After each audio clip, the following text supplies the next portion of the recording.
When this series started out, it was focused on Cold War US projects that failed. The M60A2 Starship, Sergeant York, vehicles like that. Both of these are pretty widely regarded as being awful vehicles, so I'm surprised that I haven't seen anyone request the MBT-70 program yet. It was a joint venture between the US and Germany, the precursor to tanks like the M1 Abrams and Leopard 2.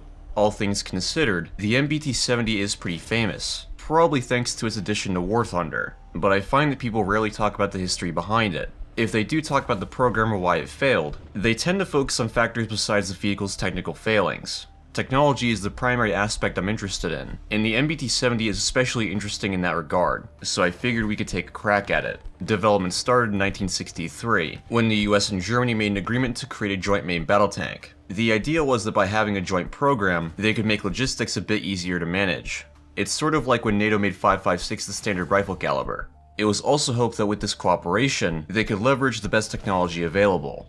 At this time, NATO did not believe they could beat the Soviets in quantity, so they opted for much higher quality. As the name implies, the tank was to be in production by the year 1970. There were a number of disagreements right out of the gate. Germany wanted a tank that was tailored for operations in Europe, but the US wanted one that could be used worldwide. Germany also wanted a conventional high-velocity gun, whereas the US wanted a gun launcher system.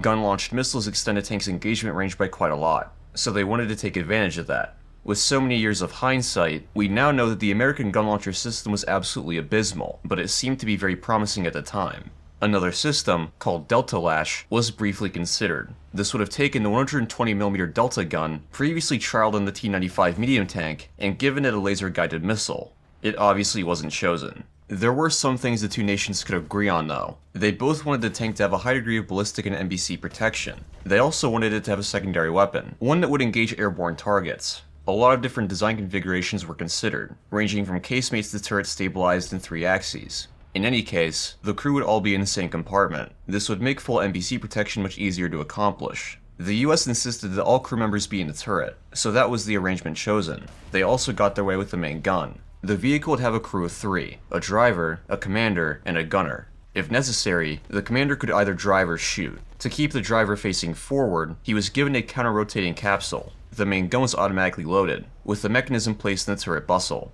On the left side of the turret, they mounted a fully traversable 20mm cannon. Protection was provided by spaced armor. A lengthened version of the XM81 gun launcher was chosen. In addition to its basic ammo load, high explosive, flechette, smoke, high explosive anti-tank, and the shillelagh guided missile, it would also fire a high velocity sabot round. With the basic design nailed down, they set about finalizing and producing pilots for it. In 1967, the first vehicle was completed by the US. It was purely an automotive test rig, and proved to be quite speedy. For its engine, the MBT-70 used a diesel providing 1500 horsepower, giving it around 29 horsepower per ton. It also used an adjustable hydropneumatic suspension system, which increased off-road performance. A decent number of pilots were made, with each gradually adding more to the vehicle. Eventually, fully functional prototypes were tested. However, things were not going smoothly at all. For its autoloader, it was supposed to use one made by Rheinmetall, which would load at 10 rounds per minute, but it proved to be extremely unreliable. In frustration, the US opted to use one by General Motors instead. The fire rate was lower, but it actually worked. That wasn't the only faulty component though. The American AVCR engine had its own fair share of quirks,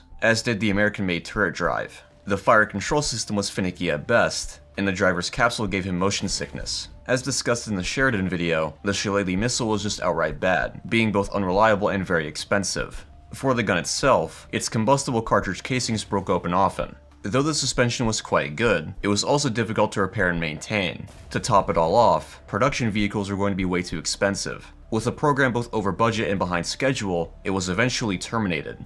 The US tried to salvage it with the XM803, but that didn't go anywhere either. The program was certainly a good learning experience, but it was also wasteful in both time and money. Not only was it too ambitious, but the joint nature of the program burdened it more than anything.